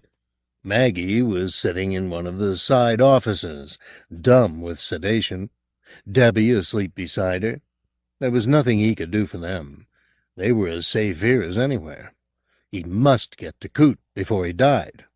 He'd know whatever reverends know, and he'd understand the pain better than these monkeys. Dead sons were the crux of the church, after all. As he got into the car, it seemed for a moment he smelt his son, the boy who would have carried his name. Ian Ronald Milton he'd been christened, the boy who was his sperm made flesh, who he'd had circumcised like himself. The quiet child who'd looked out of the car at him with such resignation in his eyes. This time the tears didn't begin. This time there was just an anger that was almost wonderful. It was 11:30 at night. Rawhead Rex lay under the moon in one of the harvested fields to the southwest of the Nicholson farm. The stubble was darkening now, and there was a tantalizing smell of rotting vegetable matter off the earth. Beside him lay his dinner, Ian Ronald Milton, face up on the field, his midriff torn open. Occasionally the beast would lean up on one elbow and patted its fingers in the cooling soup of the boy-child's body, fishing for a delicacy. Here, under the full moon, bathing in silver, stretching his limbs and eating the flesh of humankind, he felt irresistible. His fingers drew a kidney off the plate beside him, and he swallowed it whole. Sweet. Coot was awake, despite the sedation. He knew he was dying, and the time was too precious to doze through. He didn't know the name of the face that was interrogating him in the yellow gloom of his room, but the voice was so politely insistent he had to listen, even though it interrupted his peacemaking with God. Besides, they had questions in common, and they all circled, those questions, on the beast that had reduced him to this pulp. "It took my son," the man said. "What do you know about the thing? Please tell me. I'll believe whatever you tell me." Now there was desperation. "Just explain." Time and again, as he'd lain on that hot pillow, confused thoughts had raced through Coot's mind. Declan's baptism, the embrace of the beast, the altar, his hair rising, and his flesh too. Maybe there was something he could tell the father at his bedside. "In the church." Ron leaned closer to Coot. He smelt of earth already. "The altar. It's afraid. The altar." "You mean the cross? Is afraid of the cross?" "No, Not. The body creaked once and stopped. Ron watched death come over the face, the saliva dry on Coot's lips, the iris of his remaining eye contract. He watched a long while before he rang for the nurse, then quietly made his escape. There was somebody in the church. The door, which had been padlocked by the police, was ajar, the lock smashed. Ron pushed it open a few inches and slid inside. There were no lights on in the church. The only illumination was a bonfire on the altar steps. It was being tended by a young man Ron had seen on and off in the village. He looked up from his fire-watching, but kept feeding the flames the guts of books. "What can I do for you?" he asked without interest. "I came to—" Ron hesitated. What to tell this man? The truth? No, there was something wrong here. "I asked you a frigging question," said the man. "What do you want?" As he walked down the aisle towards the fire, Ron began to see the questioner in more detail. There were stains, like mud, on his clothes, and his eyes had sunk in their orbits as if his brain had sucked them in. "You've got no right to be in here. I thought anyone could come into a church, said Ron, staring at the burning pages as they blackened. Not tonight. You get the fuck out of here. Ron kept walking towards the altar. You get the fuck out, I said. The face in front of Ron was alive with leers and grimaces. There was lunacy in it. I came to see the altar. I'll go when I've seen it, and not before. You've been talking to Coot, that's it? Coot? What did the old wanker tell you? It's all a lie, whatever it was. He never told the truth in his frigging life, you know that? You take it from me. He used to get up there. He threw a prayer book at the pulpit and tell fucking lies. I want to see the altar for myself. We'll see if he was telling lies. No, you won't. The man threw another handful of books onto the fire and stepped down to block Ron's path. He smelt not of mud, but of shit. Without warning, he pounced. His hand seized Ron's neck, and the two of them toppled over, Declan's fingers reaching to gouge at Ron's eyes, his teeth snapping at his nose. Ron was surprised at the weakness of his own arms. Why hadn't he played squash the way Maggie had suggested? Why were his muscles so ineffectual? If he wasn't careful, this man was going to kill him. Suddenly, a light, so bright it could have been a midnight dawn, splashed through the west window. A cloud of screams followed close on it. Firelight, dwarfing the bonfire on the altar steps, dyed the air. The stained glass danced. Declan forgot his victim for an instant, and Ron rallied.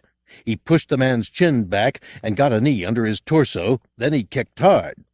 The enemy went reeling, and Ron was up and after him, a fistful of hair securing the target while the ball of his other hand hammered at the lunatic's face till it broke. It wasn't enough to see the bastard's nose bleed or to hear the cartilage mashed. Ron kept beating and beating until his fist bled. Only then did he let Declan drop.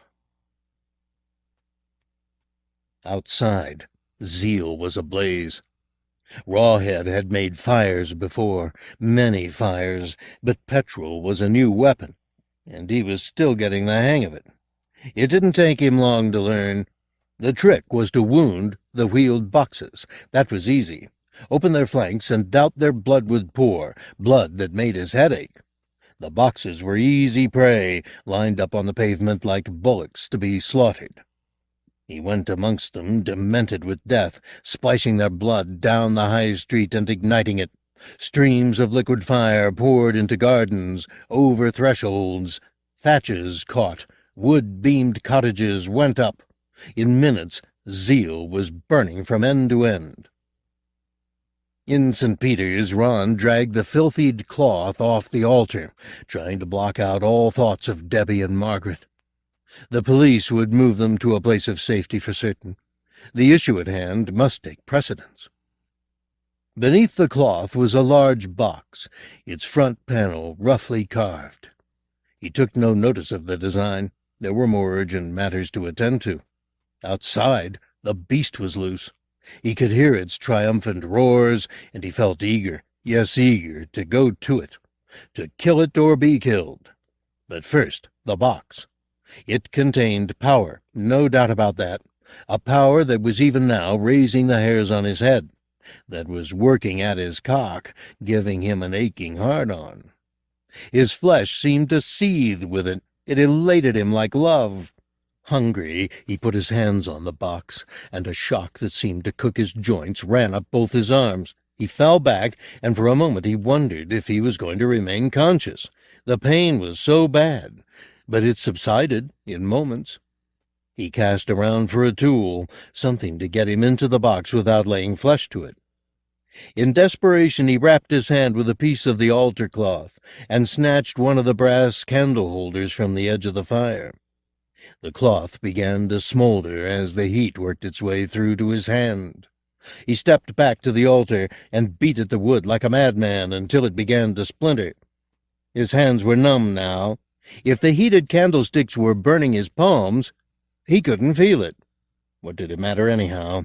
There was a weapon here, a few inches away from him, if only he could get to it, to wield it.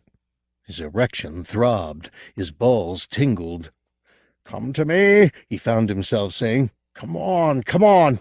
Come to me, come to me, like he was willing it into his embrace, this treasure, like it was a girl he wanted, his hard-on wanted, and he was hypnotizing her into his bed. Come to me, come to me. The wood facade was breaking. Panting now, he used the corners of the candlestick base to lever larger chunks of timber away. The altar was hollow, as he'd known it would be, and empty. Empty. Except for a ball of stone, the size of a small football. Was this his prize? He couldn't believe how insignificant it looked, and yet the air was still electric around him. His blood still danced. He reached through the hole he'd made in the altar and picked the relic up. Outside, Rawhead was jubilating. Images flashed before Ron's eyes as he weighed the stone in his deadened hand. A corpse with its feet burning, a flaming cot, a dog running along the street, a living ball of fire. It was all outside, waiting to unfold. Against the perpetrator, he had this stone. He'd trusted God just for half a day, and he got shat on. It was just a stone, just a fucking stone. He turned the football over and over in his hand, trying to make some sense of its furrows and its mounds. Was it meant to be something, perhaps? Was he missing its deeper significance? There was a knot of noise at the other end of the church, a crash, a cry from beyond the door, a whoosh of flame. 2 people staggered in, followed by smoke and pleas. "He's burning the village," said a voice Ron knew. It was that benign policeman who hadn't believed in hell. He was trying to keep his act together, perhaps for the benefit of his companion, Mrs. Blatter, from the hotel. The nightdress she'd run into the street wearing was torn. Her breasts were exposed. They shook with her sobs. She didn't seem to know she was naked, didn't even know where she was. "Christ in heaven, help us," said Ivanhoe. "There's no fucking Christ in here," came Declan's voice. He was standing up and reeling towards the intruders. Ron couldn't see his face from where he stood, but he knew it must be near as damn it unrecognizable. Mrs. Blatter avoided him as he staggered towards the door, and she ran towards the altar. She'd been married here, on the very spot he'd built the fire. Ron stared at her body, entranced. She was considerably overweight, her breasts sagging, her belly overshadowing her cunt, so he doubted if she could even see it. But it was for this his cockhead throbbed, for this his head reeled. Her image was in his hand. God, yes, she was there in his hand. She was the living equivalent of what he held. A woman. The stone was the statue of a woman, a Venus grosser than Mrs. Blatter, her belly swelling with children, tits like mountains, cunt a valley that began at her navel and gaped to the world. All this time, under the cloth and the cross, they'd bowed their heads to a goddess. Ron stepped off the altar and began to run down the aisle, pushing Mrs. Blatter, the policeman, and the lunatic aside. "Don't go out," said Ivanhoe. "It's right outside." Ron held the Venus tight, feeling her weight in his hands and taking security from her. Behind him, the verger was screeching a warning to his lord. Yes, it was a warning for sure. Ron kicked open the door. On every side, fire. A flaming cot, a corpse, it was the postmaster, with its feet burning. A dog skinned by fire, hurtling past. And Rawhead, of course, silhouetted against a panorama of flames. It looked around, perhaps because it heard the warnings the verger was yelling, but more likely, he thought, because it knew without being told, that the woman had been found. "Here!" Ron yelled. "I'm here! I'm here!" It was coming for him now, with the steady gait of a victor closing in to claim its final and absolute victory. Doubt surged up in Ron.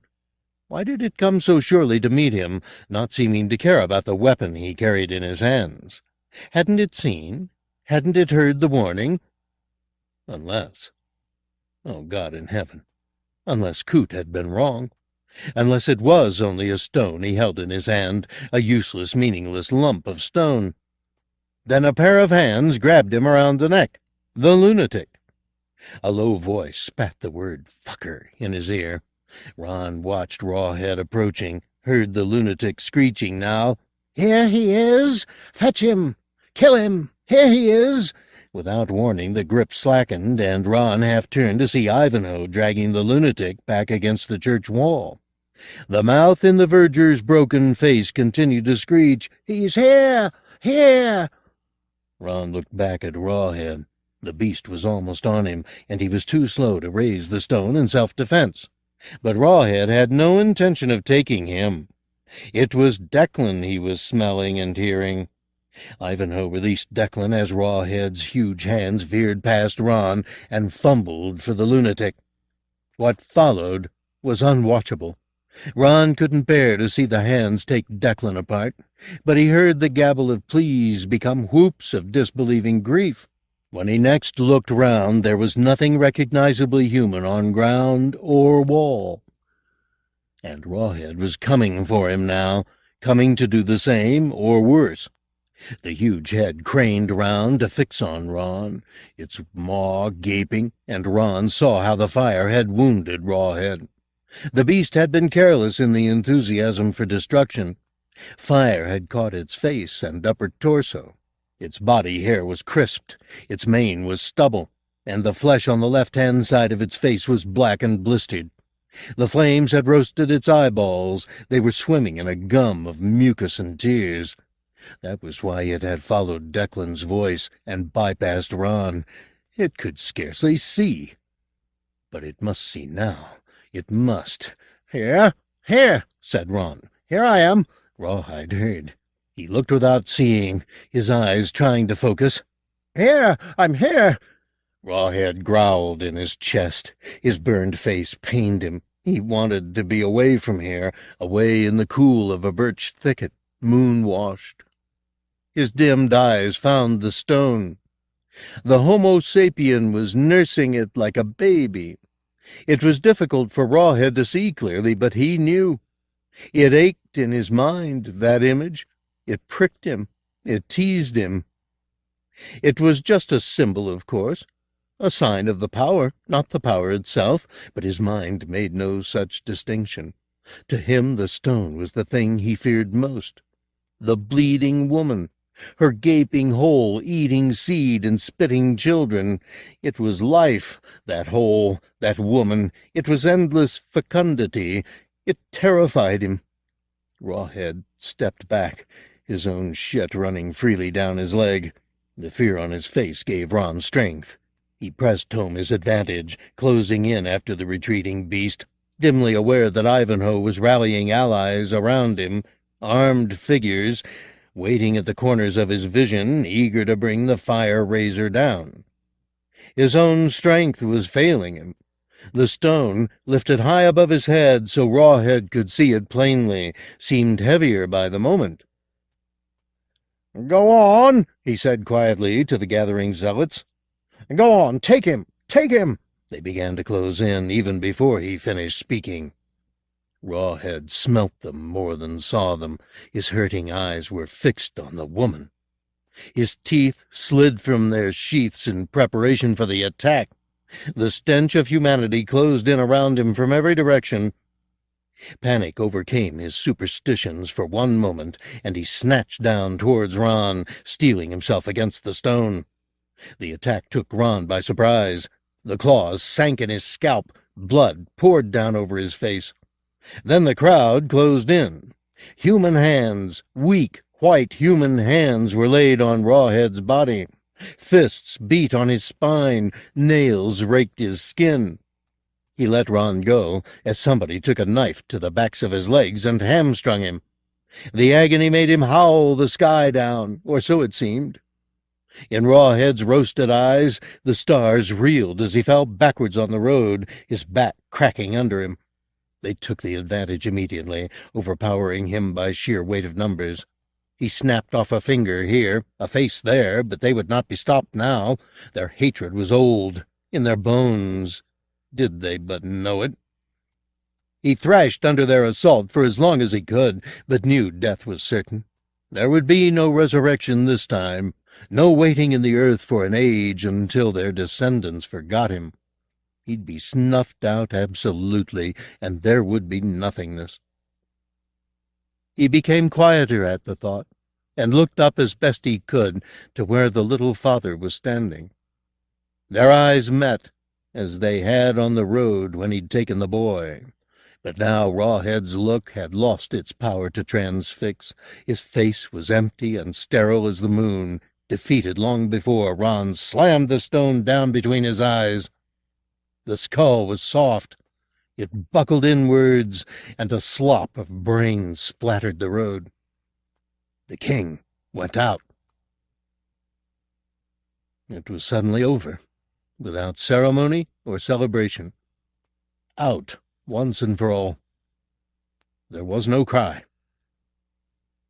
Ron left the stone where it lay, half buried in the face of the beast.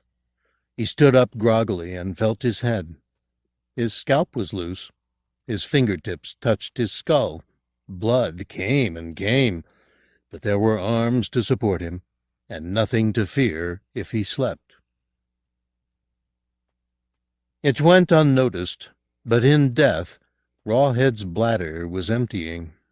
A stream of urine pulsed from the corpse and ran down the road. The rivulet steamed in the chilling air, its scummy nose sniffing left and right as it looked for a place to drain. After a few feet it found the gutter, and ran along it a while to a crack in the tarmac. It drained off into the welcoming earth.